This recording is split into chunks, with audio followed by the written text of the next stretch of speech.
Hello everyone, स्वागत है आपका आपके अपने चैनल कश्मीर लर्नर्स पर। तो आज की इस वीडियो में हम डिस्कस करेंगे कि JKBOP BSc नर्सिंग 2025 का जो सिलेक्शन लिस्ट है वो कब तक आएगा, सेकेंड राउंड होगा या नहीं। बहुत सारे बच्चों का ये डाउट रहेगा कि सेकेंड राउंड होगा या नहीं होगा, बिकॉज़ जो फर्स्ट राउंड है उसके अंदर बहुत सारे बच्चे मतलब उनको काउंसलिंग के लिए बुलाया गया, तो क्या सेकेंड राउंड होगा या नहीं होगा। और जिनके बिलो 40 पॉइंट्स हैं उनका क्या होगा, क्या उनको कॉलेज मिलेगा या नहीं मिलेगा। तो इस सब चीज़ों के बारे में हम इस वीडियो के अंदर डिस्कस करने वाले हैं, तो इस वीडियो को ज़रूर पूरा देखना। सबसे पहले अगर हम बात करें कि हमारी जो ये सिलेक्शन लिस्ट है ये कब तक आएगी, तो देखो जैसा आप सब जानते हो कि अभी हमारी जो काउंसलिंग है वो 26 तक चली है। और उसके बाद में आई थिंक जैसा कि पिछले साल भी हमने देखा था कि अगस्त के अंदर हमारी काउंसलिंग हुई थी, तो उसके बाद में थोड़ा टाइम लगता है। अगर तो मिनिमम 15 से लेकर के ये 20 डेज़ तक का टाइम ले सकते हैं अपनी लिस्ट को रिलीज़ करने के लिए, बिकॉज़ हमारे लिए वो फ़ायदेमंद है ना, क्योंकि जितना ज़्यादा टाइम जो है वो भी लेगा उतना ही अच्छा और उतना ही एक्यूरेट वो रिज़ल्ट उसका निकालेगा, उसका सिलेक्शन लिस्ट जो है उतना ही अच्छा आएगा ना। जितना वो प्रेफरेंसेस में टाइम लेंगे ना उतना ही हमारा रिज़ल्ट अच्छा बनेगा। तो इसलिए वो हमारा रिज़ल्ट आने में एटलीस्ट 20 से 15 to 20 डेज़ आपको वेट करना पड़ेगा, मिनिमम टू मैक्सिमम। उसके बाद में हमारी जो लिस्ट है वो आ जाएगी और आपको पता चल जाएगा कि आपका कौन सा कॉलेज मिला है। जो सिलेक्शन लिस्ट के अंदर आपको कॉलेज मिलता है ना, वो बेसिकली 2 से 3 फैक्टर्स के ऊपर डिपेंड करता है। पहला डिपेंड करता है कि आपने प्रेफरेंसेस किस तरह की दी हुई हैं, है ना। और दूसरा डिपेंड करता है आपके मार्क्स कैसे हैं, है ना। पहली तो आपके प्रेफरेंसेस पे डिपेंड करता है, दूसरा आपके मार्क्स पे भी डिपेंड करता है। अगर आपने प्रेफरेंसेस ही गलत रखी हुई हैं तो आपको कॉलेज भी, आपका जो पसंदीदा कॉलेज होगा ना वो आपको मिलेगा नहीं। तो आपको प्रेफरेंसेस सबसे पहले अच्छी रखनी पड़ती हैं, और उस प्रेफरेंसेस के अकॉर्डिंग आपके नंबर अगर उस प्रेफरेंस वाले कॉलेज के अंदर फॉल कर रहा है ना, तो आपको वो कॉलेज मिल सकता है ना। तो इसीलिए क्या होता है कि हमें प्रेफरेंसेस जो है वो अच्छे से रखनी पड़ती हैं। फॉर एग्ज़ाम्पल, अगर आपके स्कोर जो है 100 पॉइंट्स है या फिर 100 से अबव पॉइंट्स है, तो अगर आप कश्मीर साइड के गवर्नमेंट कॉलेजेस को रखेंगे तो आपको वो मिलेंगे ही मिलेंगे, राइट। बट अगर आपके 100 से कम पॉइंट्स है फिर भी आप कश्मीर साइड्स पे पहले प्रेफरेंसेस में रख रहे हो, तो उसमें आपके चांसेस कम होंगे ना मिलने के। तो वही मेरा कहने का मतलब है कि प्रेफरेंसेस आपको अच्छी रखनी पड़ती हैं आपके मार्क्स के अकॉर्डिंग, फिर जो कॉलेज कट होता है वही आपको मिलता है ना। तो सिलेक्शन लिस्ट का आप थोड़ा सा वेट करिए, 15 to 20 डेज़ के अंदर आपकी जो सिलेक्शन लिस्ट है वो आ जाएगी। अब बहुत सारे बच्चे इस बात को लेके भी परेशान हैं कि जो फर्स्ट राउंड हो गया इसमें इतने सारे बच्चे बुला लिया उन्होंने, 2600 तक स्टूडेंट्स को उन्होंने बुला लिया है, तो अब क्या होगा, है ना। इसके लिए भी बहुत 2600 नहीं, 26,000 बच्चे उन्होंने बुला लिए हैं। तो बहुत सारे बच्चों की ये भी प्रॉब्लम है कि इतने सारे बच्चों को काउंसलिंग में बुला लिया है, तो अभी हमें कॉलेज मिलेगा नहीं मिलेगा। और इसके अंदर भी अगर हमारा इस फर्स्ट राउंड के अंदर अगर हमें कॉलेज ढंग का नहीं मिला, तो क्या हमारा सेकेंड राउंड होगा या नहीं होगा, ये सबसे बड़ा क्वेश्चन है बच्चों का। देखिए, जो सेकेंड राउंड है ना वो किसके ऊपर डिपेंड करता है। जैसा कि मैंने आपको बताया कि प्रेफरेंसेस के ऊपर ही आपको कॉलेज मिलेगा, है ना। और प्रेफरेंसेस के अकॉर्डिंग कहीं उन्हें प्रेफरेंसेस ही गलत दी होती है तो उनको उनका पसंदीदा कॉलेज नहीं मिलता है। तो फिर वो क्या करते हैं ना, उस कॉलेज के अंदर एडमिशन जो होगा, ठीक है, उस कॉलेज के अंदर वो लोग एडमिशन प्रोसेस जो है वो अपना कंप्लीट नहीं करते हैं, ठीक है। और जब वो अपना एडमिशन प्रोसेस वहाँ पे कंप्लीट नहीं करेंगे तो उनकी जो सीट है ना वो क्या रह जाती है, वो वैकेंट रह जाती है। और वो वैकेंट सीट जो है, वैसे ही बहुत सारे बच्चे जो हैं वो सीट लेते नहीं हैं, तो वही वैकेंट सीट जब बच जाती है ना तो फिर हमारा सेकेंड राउंड होता है। तो सेकेंड राउंड तो होगा ही, है ना। सीट्स अगर बचती हैं तो सेकेंड राउंड होगा ही होगा, इसमें कोई दोराहे वाली बात नहीं है, ठीक है। क्योंकि बहुत सारे बच्चों को जो उनका कॉलेज होता है वो नहीं मिलता, तो फिर वो क्या करेंगे, उस सीट को छोड़ देंगे और फिर वो सेकेंड राउंड के लिए पार्टिसिपेट करते हैं अपग्रेडेशन करने के लिए, राइट। तो सेकेंड राउंड होने के चांसेस हैं, आप बिल्कुल भी मत घबराइए, ठीक है। कुछ बच्चे ऐसे भी होंगे जिन्होंने फर्स्ट राउंड के अंदर पार्टिसिपेट नहीं किया है, तो आप इतनी टेंशन मत लो, ओके। सेकेंड राउंड तो होगा ही। और वैसे भी जो डायरेक्ट एडमिशन है वो भी बहुत सारे कॉलेजेस के अंदर मिल रही हैं, मैंने पता किया था। प्राइवेट कॉलेजेस बहुत सारे हैं जो हमें डायरेक्ट एडमिशन भी दिला देते हैं। तो आप टेंशन मत लो, सेकेंड राउंड भी होगा। और अगर नहीं भी हुआ, पहले तो होगा ही होगा, है ना। अगर नहीं भी हुआ तो डायरेक्ट एडमिशन भी आपको मिल सकते हैं, ठीक है। अब नेक्स्ट जो हम डिस्कस करने वाले हैं कि बहुत सारे बच्चों का ये भी क्वेश्चन रहेगा कि हमारे पॉइंट्स तो 40 से कम है, तो क्या हमें कॉलेज मिलेगा या नहीं मिलेगा।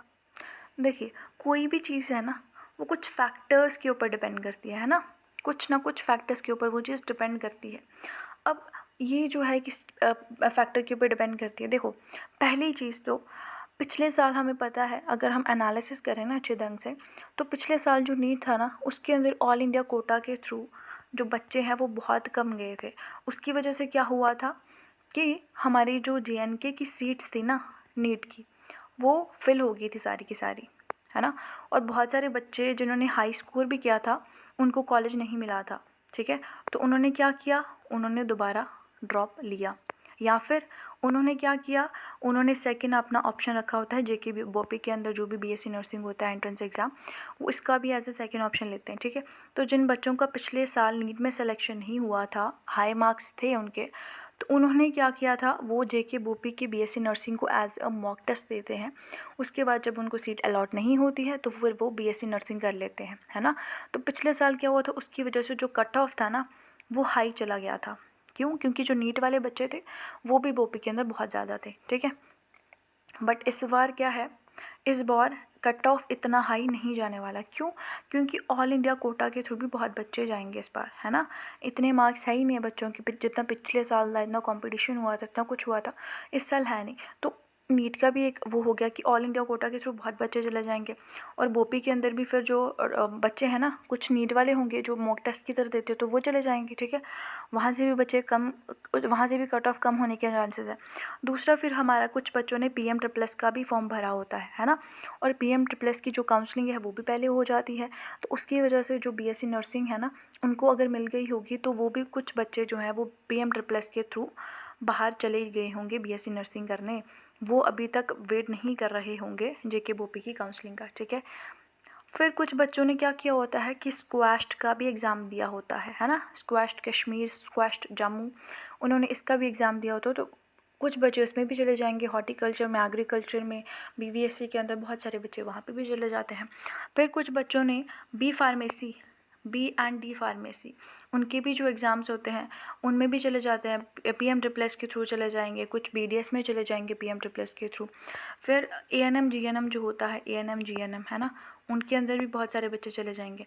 तो ऐसा नहीं है कि अगर आपके बिलो 40 पॉइंट्स है तो आपको कोई कॉलेज नहीं मिलेगा, आपको कॉलेज मिल सकता है, ठीक है। अगर आप इवन ओपन मेरिट से भी हैं तो आपको कॉलेज मिलने के चांसेस हैं, है ना। क्यों? क्योंकि इस बार बहुत सारे फैक्टर्स हैं जो इस चीज़ को अफेक्ट कर रहे हैं। पहले तो नीट के बच्चे हैं ना, वो ऑल इंडिया कोटा के थ्रू पार्टिसिपेट करेंगे, तो JNK के अंदर नीट की ज़्यादा सीट्स बचेंगी, तो कम कट ऑफ वाले बच्चे भी इस बार मतलब उनको कॉलेज मिल जाएगा, है ना। तो वहाँ से भी कुछ बच्चे चले जाएंगे, ठीक है। फिर ANM GNM का मैंने बताया, वहाँ पे और भी B pharmacy, D pharmacy, PM-SSS के अंदर चले जाएंगे, ठीक है। तो बहुत सारी चीज़ें हैं, स्क्वैश्ड है, तो ये भी फैक्टर्स हैं जिनके ऊपर ये चीज़ डिपेंड करती है। और अगर आपके 40 के बिलो भी पॉइंट्स है ना, तो बहुत सारे कॉलेजेस के अंदर पिछले साल भी हमने देखा था कि सीट्स जो हैं वो वैकेंट रही थी, है ना, सीट्स जो हैं वो वैकेंट रह जाती थी, तब फिर वो कॉलेजेस जो हैं वो डायरेक्ट एडमिशन करवाते हैं। बट इस बार उन्होंने क्या किया, उन्होंने 26 के बच्चों को ही बुला लिया यहाँ पे, है ना, 26,000 बच्चों को ही उन्होंने बुला लिया। तो इस बार क्या होगा, वो आपको ना फेयर चांस दे रहे हैं। अगर आपके कम भी पॉइंट्स हैं ना, तो क्या होगा, आपको कॉलेज मिल सकता है, क्योंकि जो भी प्राइवेट कॉलेजेस होते हैं वहाँ पे सीट्स रिजर्व्ड नहीं होती हैं, ठीक है। सभी को इक्वली ट्रीट किया जाता है वहाँ पे। तो अगर आपके कम भी पॉइंट्स हैं, तो बहुत सारे कॉलेजेस ऐसे होते हैं जहाँ पे क्या होता है कि सीट्स वैकेंट रहती हैं। तो अगर आप उन कॉलेजेस की प्रेफरेंसेस देंगे, वही प्रेफरेंसेस के ऊपर डिपेंड करती है चीज़ें। अगर आपके पॉइंट्स कम है ना 40 से, तो आपको प्रेफरेंसेस सही देनी पड़ेंगी। आपको पहले जो है वो प्राइवेट कॉलेजेस रखने चाहिए, और वो भी कौन से वाले, जम्मू साइड वाले, है ना। अगर आप लोग जम्मू साइड के प्राइवेट कॉलेजेस को पहली प्रेफरेंसेस देंगे तो आपको डेफिनेटली कॉलेज मिलेगा ही मिलेगा। ऐसे भी 40 के बिलो कॉलेज मिलने के बहुत सारे चांसेस हो जाते हैं, specially if you belong to a reserve category and specially EWS अगर आपका है। तो अगर आपके 20 मार्क्स भी होंगे ना ईयरली, तो भी आपको कॉलेज मिल सकता है, इवन गवर्नमेंट भी मिल सकता है आपको, मैं ये बता रही हूँ आपको, है ना। तो चांसेस हैं इस बार, क्या पता 20 पॉइंट्स में मिल जाए, क्या पता 30 पॉइंट्स में मिल जाए, है ना। लक पे डिपेंड करता है, तो बहुत सारे फैक्टर्स भी हैं, आपके प्रेफरेंसेस कैसे हैं, आपके मार्क्स कैसे हैं। तो घबराइए मत, कॉलेजेस आपको मिल जाते हैं। ठीक है। अगर आपके 40 से कम भी पॉइंट्स है तो भी आपको कॉलेजेस मिल जाएंगे। और अगर आपको कोई भी डाउट्स हो तो आप प्लीज़ कमेंट डाउन करके पूछ सकते हैं मेरे को, ठीक है। और बाकी चीज़ें अगर हमें डिस्कस करनी पड़ेंगी तो नेक्स्ट वीडियो हम बनाएंगे उसके ऊपर। जो भी टॉपिक आप चाहते हैं आप कमेंट कर सकते हैं, मैं उसके ऊपर वीडियो लाऊंगी नेक्स्ट, है ना।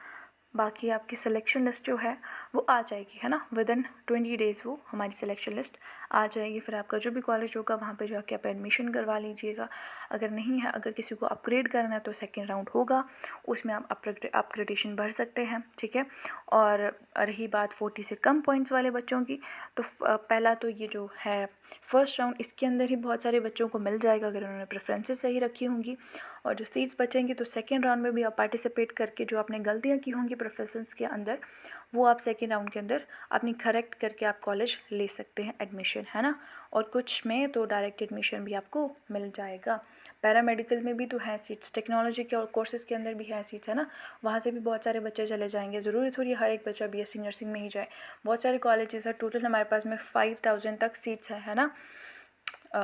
तो आपको कॉलेजेस मिलने के चांसेस हैं, क्योंकि बहुत सारे बच्चे तो काउंसलिंग में पार्टिसिपेट भी नहीं करते, है ना। चलिए मिलते हैं फिर नेक्स्ट वीडियो के अंदर, तब तक के लिए goodbye, see you all in the next video. कोई भी डाउट हो, कोई भी कुछ आपको पूछना हो, comment down in the video and do subscribe and like my channel for further notifications. Good bye.